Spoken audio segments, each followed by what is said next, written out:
Vamos a terminar con nuestro primer tema, que era referido a la constitución de la metafísica. Este tema lo desarrollamos más porque es muy importante captar qué es la metafísica. Aquí está el núcleo de todo. Si no se entiende qué es la metafísica, todo el desarrollo posterior queda como un esquematismo sin fundamento.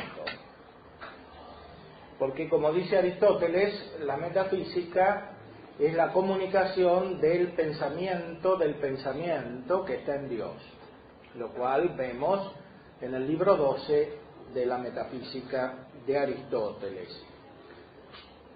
Ejercitar esta ciencia a nivel divino no es algo descontado, más aún según Aristóteles, como se ve en el libro 10 de la metafísica,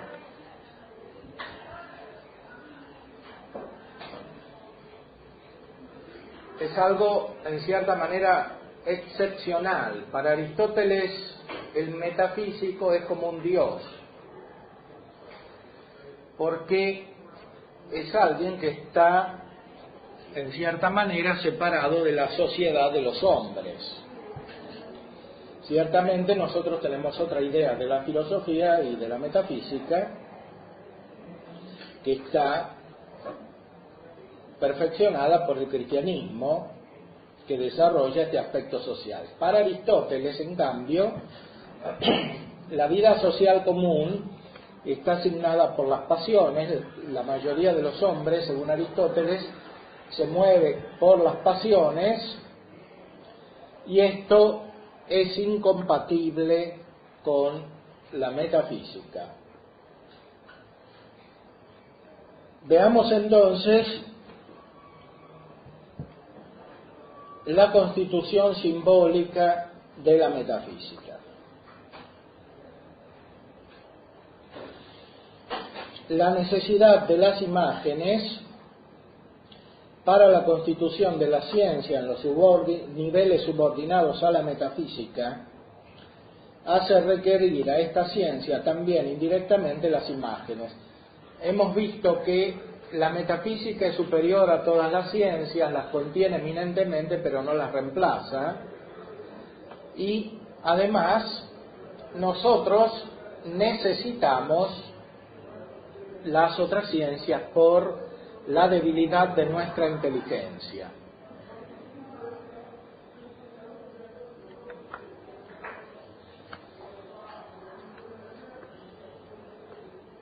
La necesidad de las imágenes, entonces, hace requerir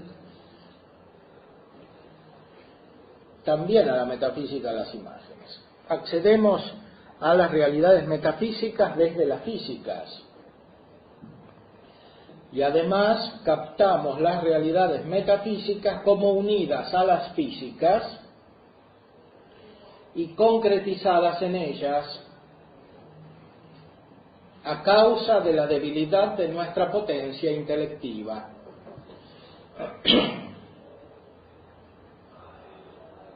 Símbolo es un signo que contiene semejanza o analogía con los significados. Más aún, puede ser lo mismo simbolizado como realizado materialmente.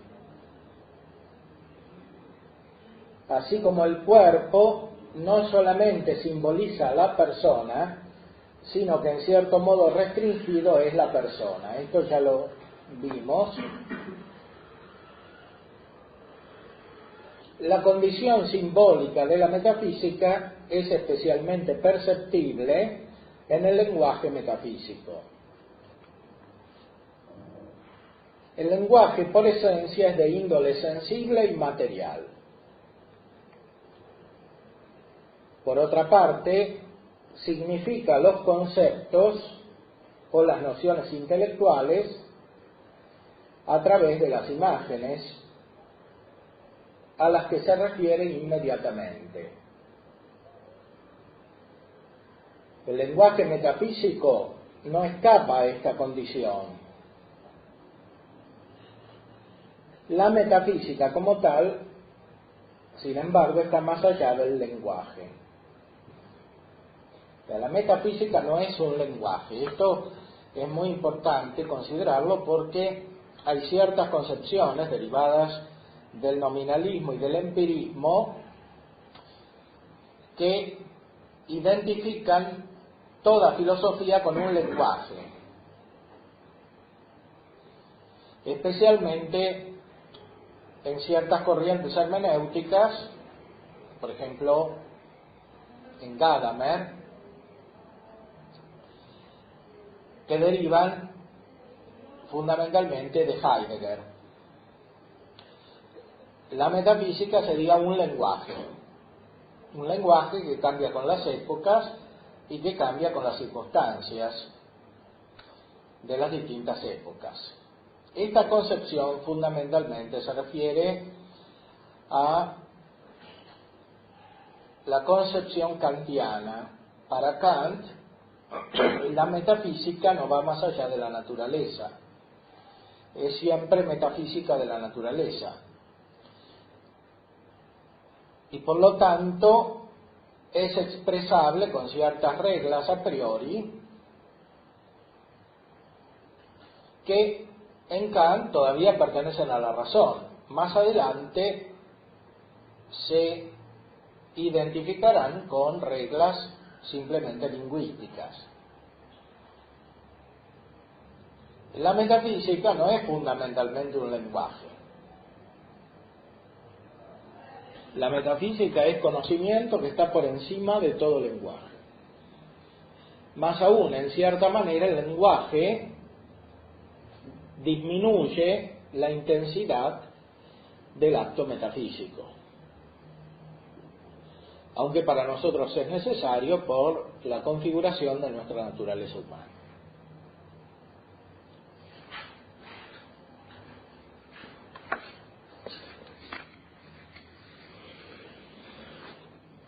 Dada la condición de la inteligencia humana, la riqueza ordenada del lenguaje, a través de las imágenes y de los conceptos correspondientes, pertenecientes a las ciencias subordinadas, contribuye a la perfección de la ciencia metafísica.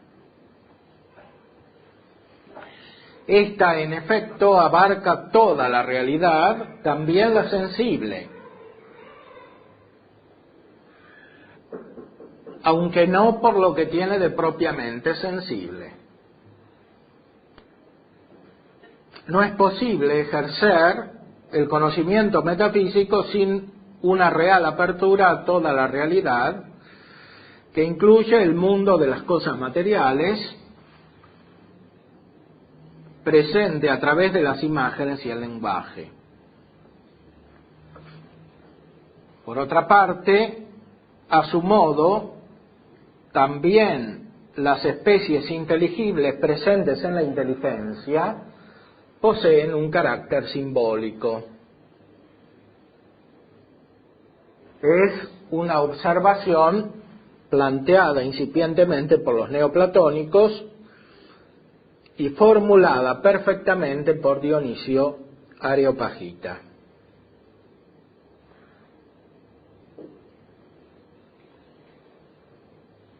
Las especies inteligibles presentes en la inteligencia poseen un carácter simbólico. ¿Qué quiere decir esto? Que hay un doble simbolismo. Hay un simbolismo que va de lo sensible a lo inteligible y hay otro simbolismo que va de lo inteligible a lo divino. Este doble simbolismo no está claro en Aristóteles. Hay una evolución en el pensamiento filosófico metafísico que está producida por el influjo de la revelación.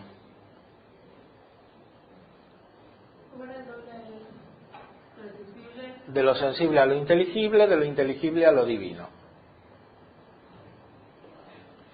El influjo de la revelación produce una profundización en el análisis de la realidad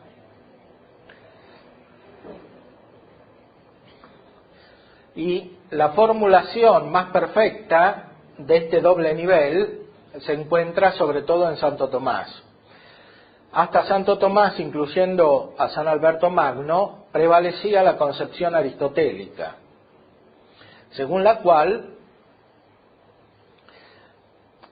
la metafísica es la ciencia que se ocupa directamente de Dios.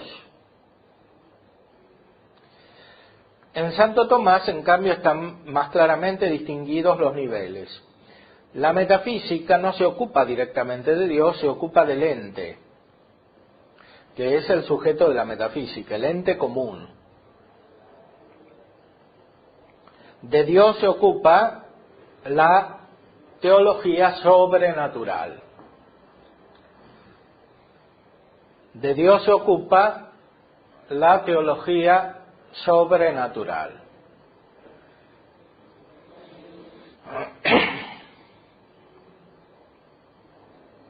El doble nivel entonces está en la necesidad de pasar de las cosas materiales que significan las inteligibles a lo divino a partir de lo inteligible. Lo inteligible no es Dios, ni es directamente lo divino. Es aquello a partir de lo cual llegamos a lo divino por analogía. Es decir, por el doble camino de la afirmación y de la negación.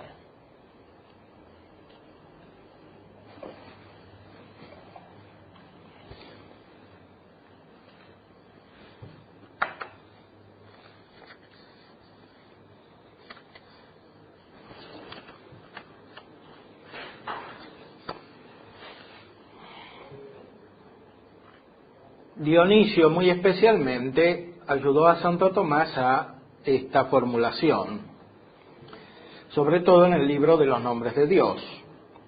Mi tesis doctoral es sobre el comentario de Santo Tomás al libro de los nombres de Dios, de Divinis Nominibus, mi tesis de filosofía. Ahí está explicado este doble nivel simbólico. O sea, cómo todas las perfecciones inteligibles que proceden de Dios permiten alcanzar a Dios por analogía. Y es Dionisio especialmente el que formula la analogía.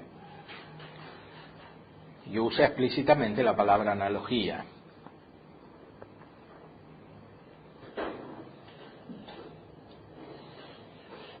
Los grandes místicos, como San Juan de la Cruz en sus poesías, lo han mostrado de manera fehaciente, el doble nivel simbólico.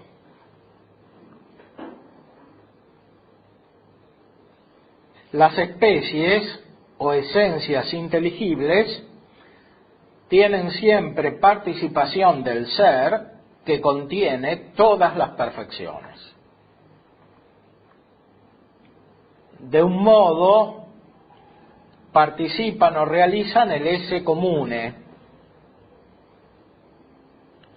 y de otro modo participan del ipsum esse subsistens, que contiene absolutamente todas las perfecciones, incluso las posibles para las criaturas, que en él son reales. Por esta doble relación, o mejor habitudo, de cada esencia, forma o especie inteligible, cada una de ellas es simbólica del ser y muy especialmente de Dios, que es fuente de las perfecciones, de todas las perfecciones. Por este motivo es imposible la metafísica sin considerar a Dios, y es imposible la metafísica sin la apertura a todas las realidades inteligibles del universo creado. Bueno, este punto es muy importante porque constituye un verdadero progreso respecto de la metafísica de Aristóteles. Aquí hablamos siempre de progreso en el sentido esencial, porque la metafísica no tiene tiempo, es una ciencia que supera el tiempo.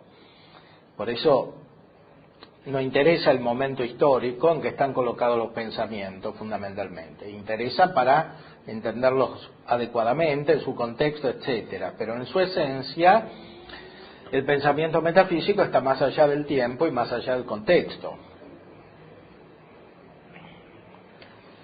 Son más bien los contextos los que se adecuan a la metafísica cuando es posible, y no la metafísica a los contextos.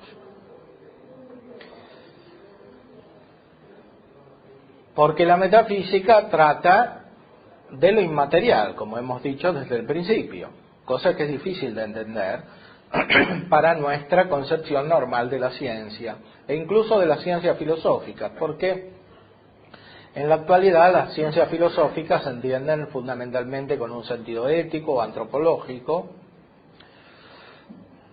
y ético y antropológico sin el aspecto metafísico. Mientras que la ciencia filosófica fundamental es la metafísica.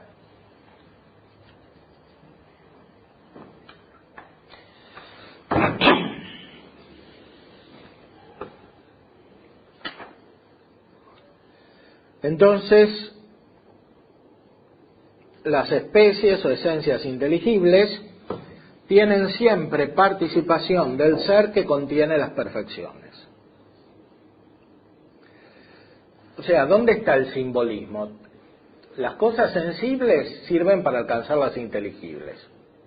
Ahora, las inteligibles manifiestan el ser, porque todo lo que es inteligible pertenece al ser.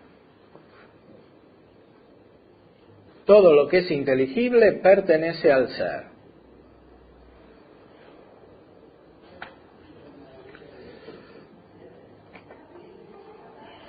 Por eso no se puede hacer metafísica considerando solo el ser, sin considerar todos los aspectos inteligibles del ser, que están en toda la realidad, que están en las perfecciones comunes, que a veces se llaman trascendentales, y que están también en las esencias, pero no en las esencias en cuanto constituyen las cosas físicas, porque de esta manera son objeto de otras ciencias, sino en las esencias en cuanto directamente realizan el ser.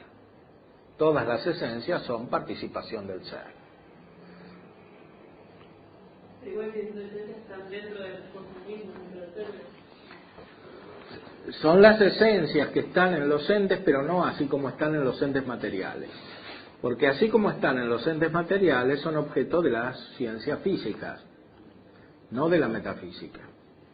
Por ejemplo, estudiar el hombre, o estudiar el animal, o estudiar los minerales, todo eso es objeto de ciencias físicas. Aquí se trata de captar las esencias en cuanto participación del ser. Justamente esto significa la distinción entre ser y esencia. No es distinción como exclusión, ni es una relación dialéctica la que poseen entre ellos, sino que se trata de que las esencias participan del ser. Son el ser, pero no todo el ser, eso quiere decir. Entonces, para considerar adecuadamente el objeto de la metafísica, o el sujeto, que es el ser, o el ente en cuanto ente, es necesario considerar todas las perfecciones del ente.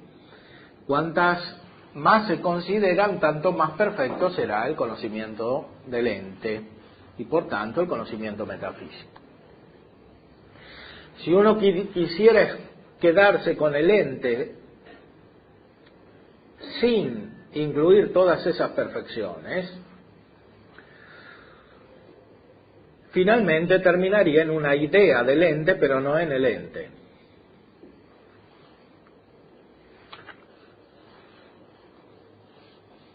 Por eso la metafísica tiene que considerar el bien, la belleza, la unidad,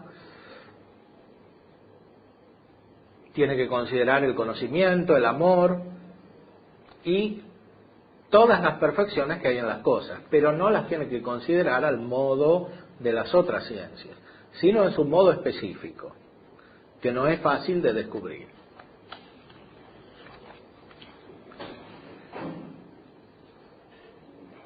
El doble nivel simbólico es intrínseco a la metafísica y a su lenguaje. Cuando la metafísica pierde su condición simbólica, desaparece como ciencia.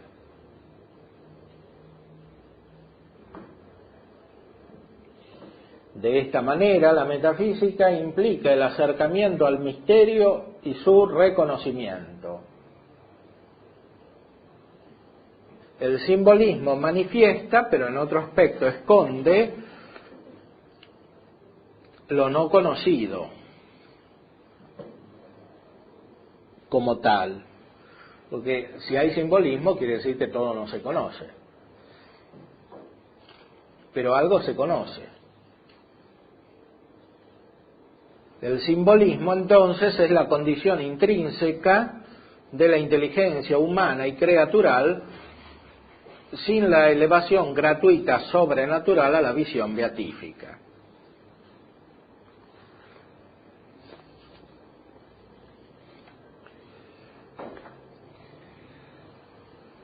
Pasemos ahora a otro punto, el racionalismo y deductivismo como actitud en metafísica. ¿Qué significa esto? Simplemente la actitud opuesta a la percepción simbólica. El racionalismo significa excluir los aspectos todavía no conocidos, pero parcialmente manifestados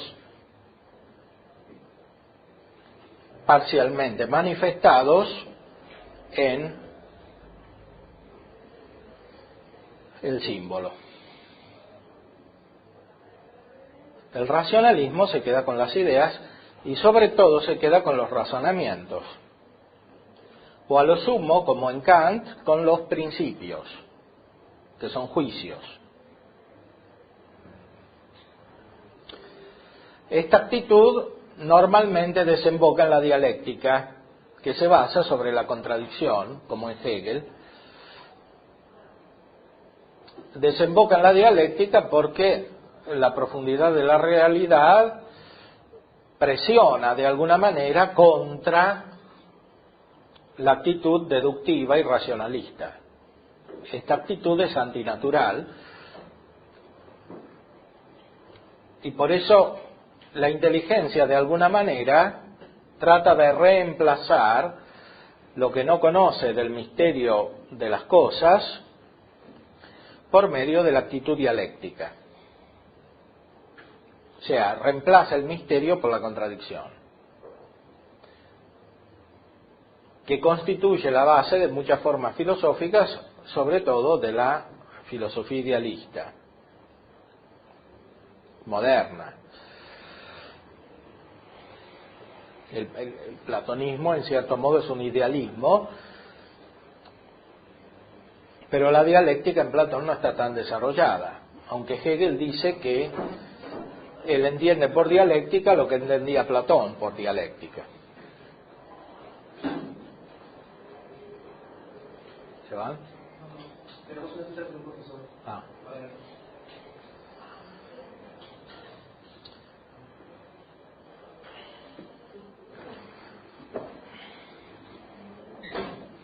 Bueno, ¿quieren hacer alguna pregunta?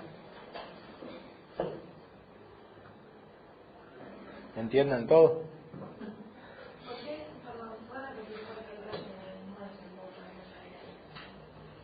¿En un qué?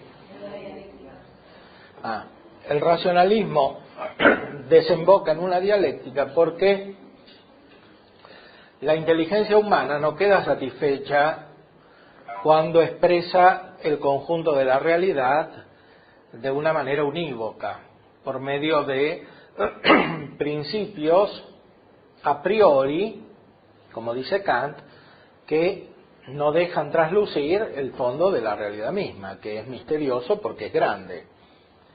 Entonces es una actitud reductiva. como esa actitud reductiva, la misma inteligencia la percibe como artificial, trata de hacer entrar la grandeza de la realidad de otra manera, que es por medio de la dialéctica. Si la grandeza de la realidad es misteriosa para la mente humana, la dialéctica aparentemente permite salvar el aspecto racional y la misma grandeza. Lo que desaparece es el misterio. Esto pasa porque no ve el simbolismo ese de... Porque desaparece el simbolismo. Ve Las cosas no ve lo que se ve. Lo que se ve y no hay nada más que lo que se ve. Eso es la actitud de fondo del racionalismo, así como está en Kant y en Hegel, que son los autores principales de este tipo de pensamiento. Entonces, en Hegel hay una apertura a el conjunto de la realidad que en Kant no está, pero esa apertura conserva el racionalismo. ¿Y cómo lo conserva?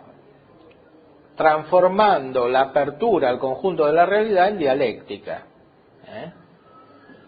Por un lado, la realidad es captable racionalmente, porque todo lo racional es real y todo lo real es racional, como dice en el prólogo de la filosofía del derecho, pero por otra parte, Hegel tiene la inquietud de abarcar toda la realidad en todos sus aspectos particulares y generales, cosa que no está en Kant. En cierta manera en Hegel hay una vuelta al realismo, pero esa vuelta al realismo queda bloqueada por la actitud racionalista. Entonces transforma el realismo en un racionalismo más profundo que el de Kant, por medio de la dialéctica.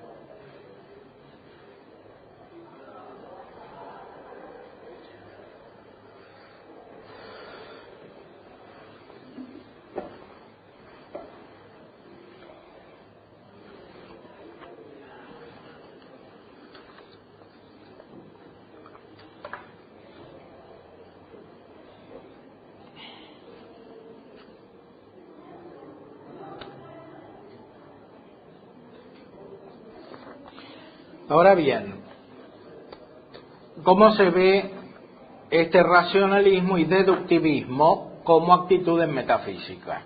Perdón, ¿racionalismo y deductivismo lo mismo o son dos? Bueno, son dos posturas conectadas. El racionalismo es reducir todo a la razón. El deductivismo es una actitud más sutil que puede coexistir con formas de realismo, es decir, dar un primado a la razón deductiva sobre la contemplación.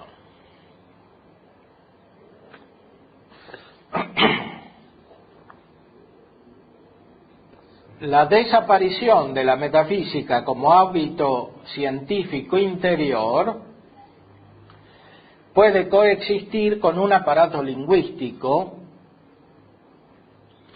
y hasta cierto punto conceptual, exteriormente correspondiente a una interpretación metafísica del mundo.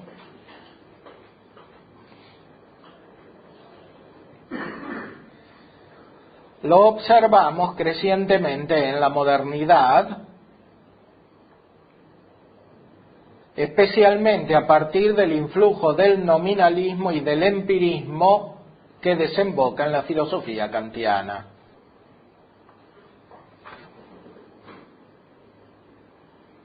Si observamos profundamente, la causa determinante parece consistir sobre todo en la desproporción entre el aspecto místico y el aspecto racional en sentido estricto de la filosofía, de las doctrinas filosóficas en general, y del desarrollo científico metafísico en particular. O sea, ¿cuál es la causa de esta actitud racionalista? es una desproporción. Desproporción entre el aspecto contemplativo o místico en general y el aspecto racional, en el sentido estricto. El aspecto racional, ¿qué es? La aplicación del razonamiento. Siempre es necesaria la contemplación y siempre es necesario el razonamiento, por lo menos hasta que no se llegue a la metafísica perfecta, porque, y mucho más en las otras ciencias es necesario, porque la mente humana no puede captar todo directamente. Sí.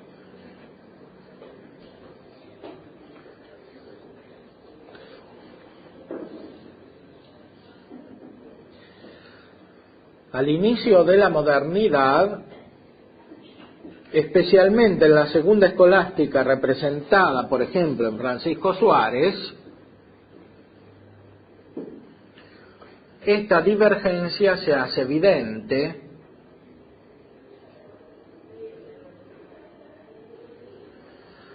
alcanzando su punto máximo en el sistema kantiano.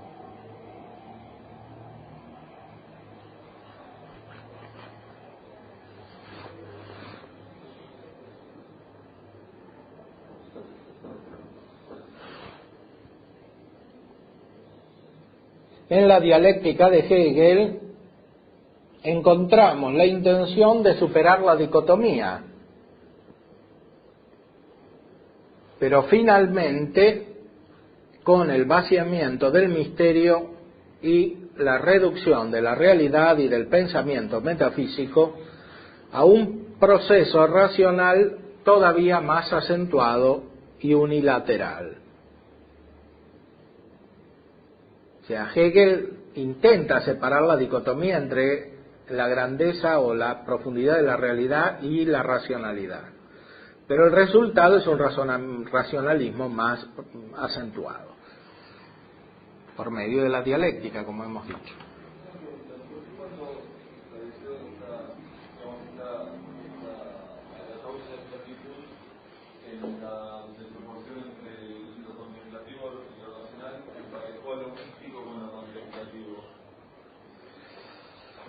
Bueno, hay una mística sobrenatural y una mística natural. La mística natural es fundamentalmente la metafísica, como la manifestó Aristóteles. Podemos leer Aristóteles. Hemos visto cómo este conocimiento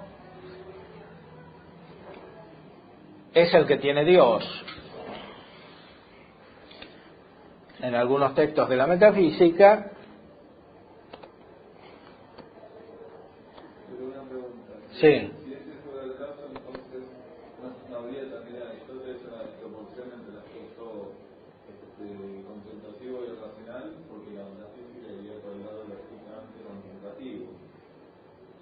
En el caso del hombre se necesita ese discurso. Sí, en el caso del hombre se necesita el discurso y Aristóteles lo hace muy rigurosamente el discurso, porque toda la metafísica de Aristóteles es racional, ¿no? Por eso es tan difícil de seguir. Tiene muchos razonamientos. Por otra parte, Aristóteles es el que formuló la lógica, las reglas de la lógica, etcétera. Entonces, es claro que en Aristóteles está el aspecto racional. Lo que no está es todo el desarrollo contemplativo en cuanto la realidad divina se la ve en la realidad creada, justamente porque tiene una noción de creación solamente incipiente, no plenamente formulada como está en la metafísica medieval por influjo del cristianismo. En Aristóteles está la creación, pero no está con todos sus elementos plenamente formulada. La creación es la causalidad en Aristóteles. Dios es causa, pero no se ve tan claramente que sea causa de la nada.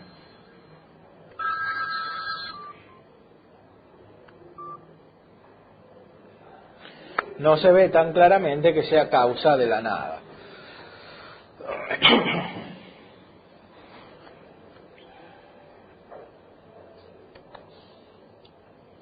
Esta ciencia es la única entre todas las ciencias que puede llevar el nombre de libre. Solo ella efectivamente depende de sí misma, y así con razón debe mirarse como cosa sobrehumana la posesión de esta ciencia. Porque la naturaleza del hombre es esclava en tantos respectos, que solo Dios, hablando con Simónides, debería disfrutar de este precioso privilegio. Sin embargo, es indigno del hombre no ir en busca de una ciencia a que puede aspirar. Si los poetas tienen razón diciendo que la divinidad es capaz de envidia, con ocasión de la filosofía podría aparecer principalmente esta envidia, y todos los que se elevan por el pensamiento deberían ser desgraciados.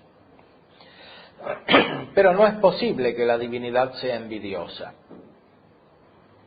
Y los poetas, como dice el proverbio, mienten muchas veces. Por último, no hay ciencia más digna de estimación que esta, porque debe estimarse más la más divina. Y esta lo es en un doble concepto. En efecto, una ciencia que es principalmente patrimonio de Dios y que trata de las cosas divinas, es divina entre todas las ciencias. Pues bien, solo la filosofía tiene este doble carácter. Dios pasa por ser la causa y el principio de todas las cosas. Y Dios solo, o principalmente al menos, puede poseer una ciencia semejante. Todas las demás ciencias tienen, es cierto, más relación con nuestras necesidades que la filosofía, pero ninguna la supera. O sea, aquí Aristóteles manifiesta toda su admiración por la filosofía primera, que es la metafísica. La metafísica es la misma ciencia de Dios, que Dios comunica porque no es envidioso, como dicen los poetas que son mentirosos. Los poetas son los mitólogos.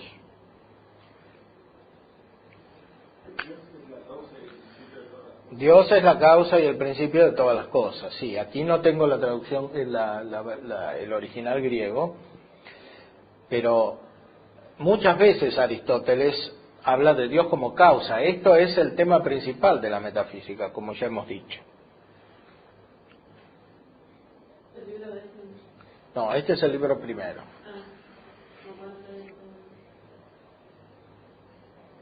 Poseer esta ciencia es cosa sobrehumana, está más allá de lo humano. No es una ciencia propia del hombre. Las ciencias propias del hombre son las otras.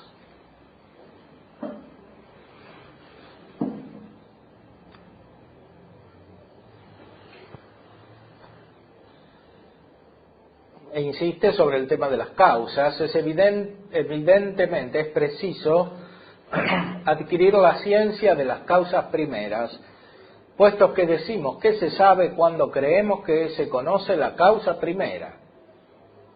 Y aquí distingue las cuatro causas. O sea, es muy clara la orientación de toda la argumentación de Aristóteles en la metafísica. El punto central es buscar la causa, explicar por qué las cosas son. Buscar la causa de las cosas, que según Aristóteles Platón no había descubierto.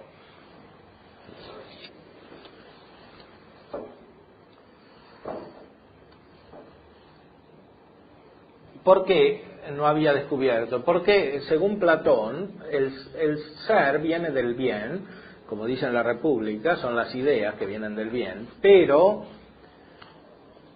esas ideas no son las verdaderas cosas, dice Aristóteles.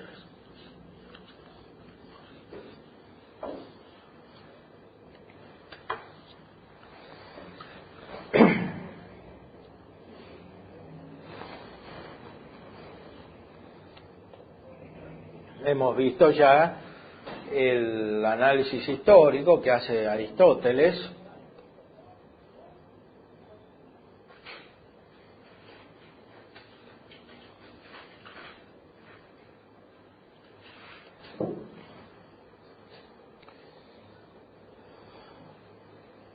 y continúa con la búsqueda de las causas a través de todo lo que dijeron los filósofos, la crítica de Platón, etcétera. Y dice después, es el fin propio de la filosofía el indagar las causas de los fenómenos. Y precisamente es esto mismo lo que se desatiende en las otras teorías. Porque nada se dice de la causa que es origen del cambio. Y para explicar la esencia de los seres sensibles se recurre a otras esencias. Pero ¿son las unas esencias de las otras? A esto solo se contesta con vanas palabras. Porque participar, como hemos dicho más arriba, no significa nada. En cuanto a esta causa, que en nuestro juicio es el principio de todas las ciencias, principio en cuya virtud obra toda inteligencia, toda naturaleza, esta causa que colocamos entre los primeros principios, las ideas de ninguna manera la alcanzan. Bueno, esta es una crítica muy profunda a Platón, siempre sobre la base de que lo principal en la ciencia es encontrar la causa.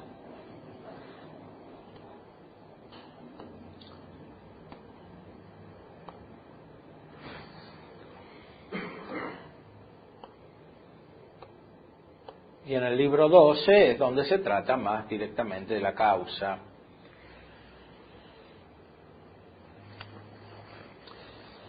Volvamos entonces a la consideración de qué significa esta actitud racionalista y deductivista. Si al principio de la era moderna prevalece en ciertas manifestaciones del pensamiento metafísico la actitud deductivista, más adelante, en cambio, esta deja lugar a un racionalismo que paradojalmente se transforma en irracional. Al negarse el primer principio metafísico, es decir, el de no contradicción.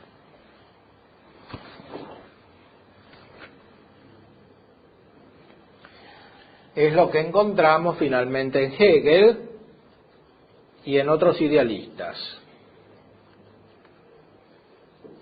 El deductivismo consiste en una aplicación desproporcionada y en cierta manera inútil del razonamiento silogístico, que termina prevaleciendo sobre la intelección o intellectus de la realidad. La atención espiritual está concentrada sobre la forma del razonamiento que favorece las distinciones artificiales o unilaterales. El racionalismo es su fruto natural. O sea, el racionalismo de la modernidad, como está en Kant y en Hegel, deriva del deductivismo de la escolástica, de ciertas manifestaciones de la escolástica. No de lo que afirma con verdad la escolástica, porque incluso en las formas deductivistas las afirmaciones son verdaderas, sino de la actitud, por acción o por reacción. El racionalismo termina en la explícita y consciente afirmación de la superioridad de la ratio sobre el intellectus.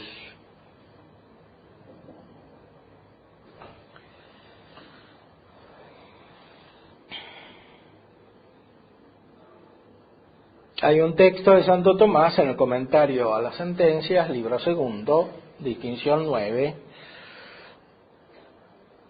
que es interesante para entender esto, dista más la razón del sentido que el intelecto de la razón.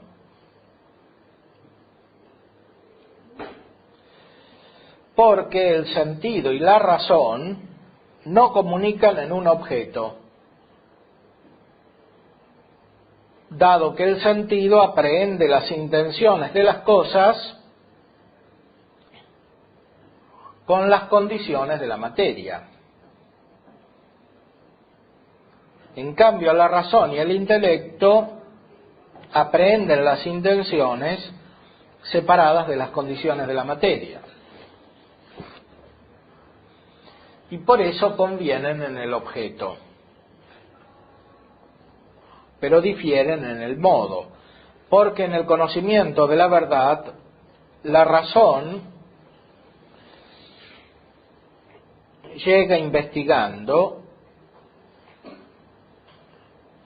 aquello a lo cual el intelecto ve con una simple intuición.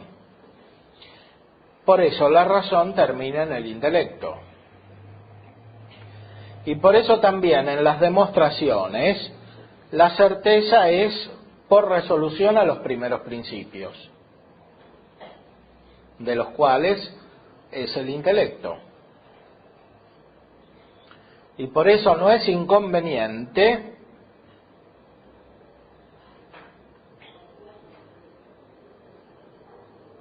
si los hombres en su último grado llegan al grado de las cosas o de las sustancias intelectuales.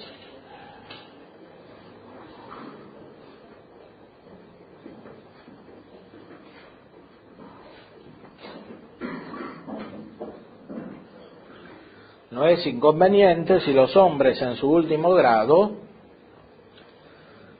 llegan al grado de las sustancias intelectuales.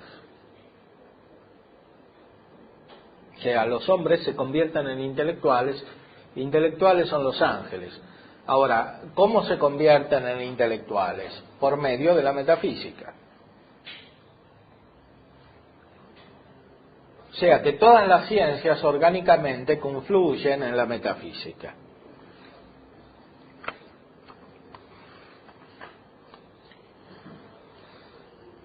Veamos ahora la relación de la metafísica con la condición subjetiva.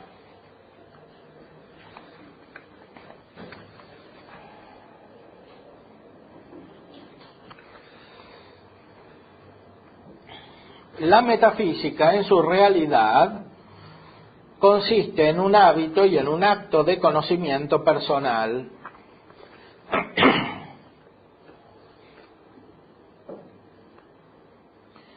Es la metafísica misma la que descubre la verdad de la persona.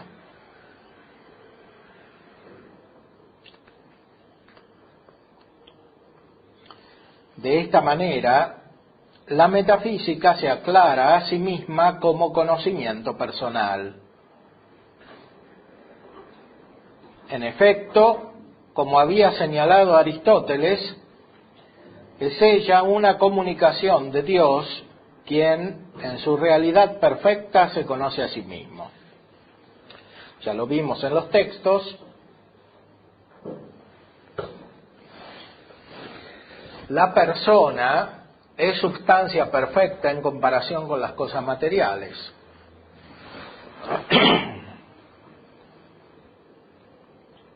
¿Qué significa perfección? Significa acabamiento actual. Es decir, la unidad de varias formas a partir de una que la sostiene o que es central. Y esta es la que llamamos forma sustancial. A partir de una que la sostiene o es central. La sostiene es un lenguaje simbólico, como la misma palabra sustancia lo es. Sustancia es lo que está debajo.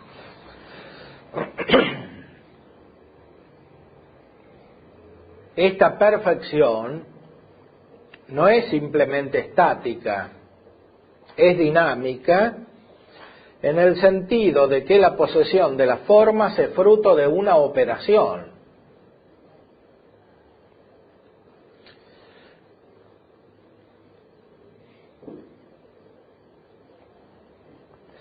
es estática, no es estática, esta perfección es dinámica. Esto es un símbolo en el sentido que explicamos anteriormente, porque el movimiento es algo físico, pero aquí hablamos de algo metafísico.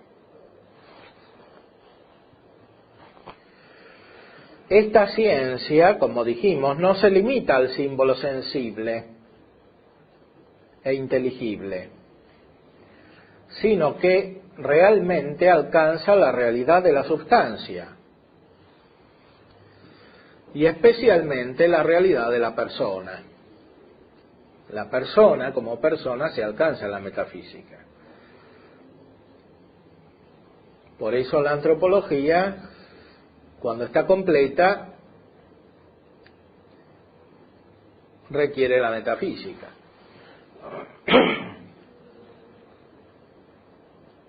La metafísica alcanza a la persona porque surge de la persona. Es decir, del sujeto o sustancia humana o angélica como acto proporcionado a ella misma. A diferencia de Dios, que posee todas las perfecciones de la realidad absolutamente en acto, las personas creadas deben recibir esas perfecciones.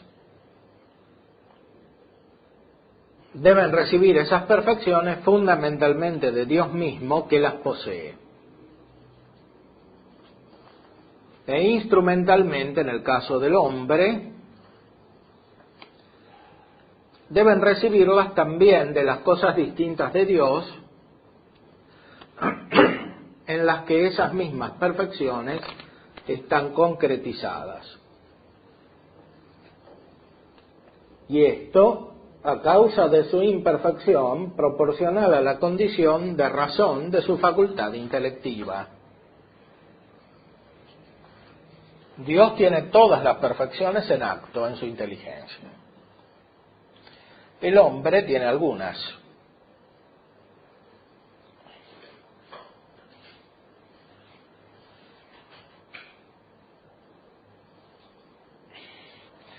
Las personas creadas deben recibir esas perfecciones fundamentalmente de Dios mismo, que las posee, e instrumentalmente, en el caso del hombre, también de las cosas distintas de Dios. Porque nosotros no podemos acceder a recibir las perfecciones de Dios participadas en nuestra mente si no conocemos el resto de la realidad.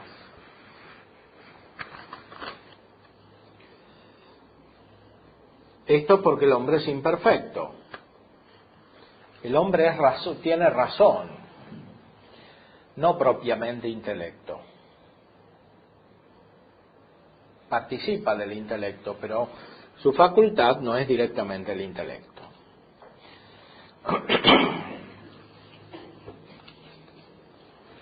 La ciencia metafísica es constitutiva de la persona como fin, y también, de otra manera, como principio, en cuanto el ser mismo de la persona la constituye en cuanto es imagen de Dios. O sea, la persona está constituida por el ser. El mismo ser de la persona es imagen de Dios. Y por lo tanto de él surge una totalidad constituida a su vez y derivadamente como imagen. O sea, todo el hombre es imagen, porque el ser es imagen. Porque la perfección principal de Dios es el ser. Y por eso mismo, en el ser de la persona, hay algo participado de la ciencia metafísica divina. En el ser de la persona hay algo participado de la ciencia metafísica divina.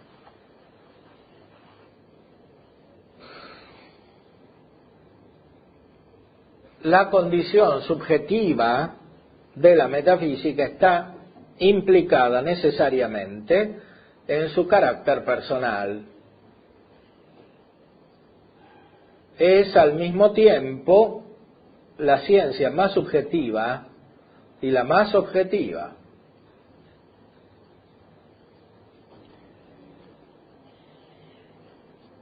Al identificar el sujeto particular con la corporeidad y el aspecto inferior de la vida anímica, los idealismos de distinto tipo, como el de Kant, el de Hegel y el de Husserl, eliminan radicalmente la condición subjetiva de la metafísica, fundada sobre la inteligencia, y por eso mismo la transforman en una elaboración arbitraria, en el sentido de que procede del arbitrio, que es la voluntad. O sea, para el idealismo el sujeto es el cuerpo. La persona es el cuerpo. La razón es distinta del cuerpo, es otra cosa. Eso está en Kant, está en Hegel y está en Husserl, que depende más de Kant que de Hegel.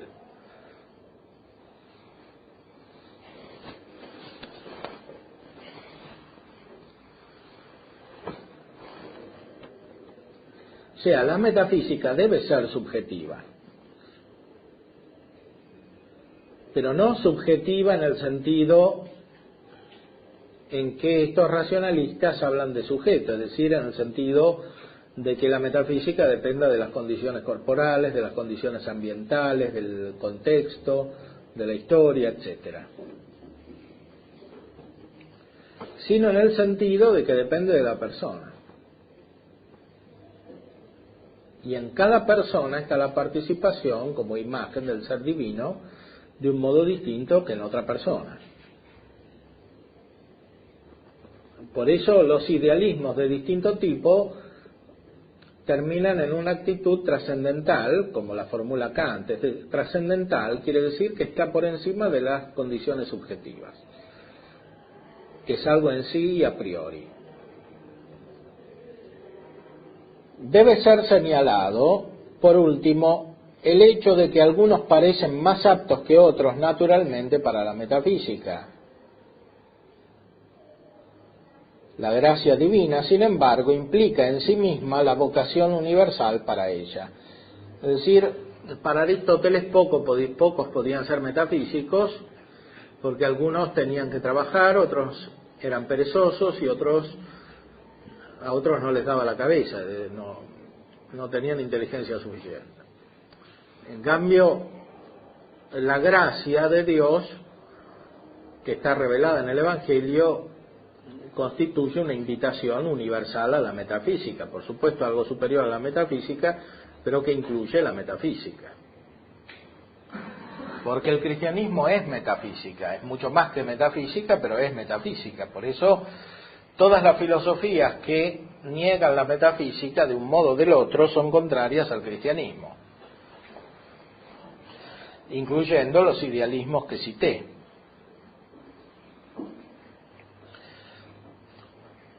No son compatibles con el cristianismo porque fundamentalmente eliminan la persona, y eliminando la persona eliminan la metafísica, y eliminando la metafísica eliminan la posibilidad del conocimiento de Dios,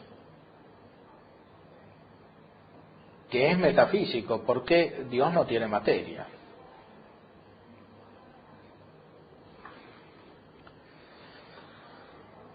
Bueno, muy bien.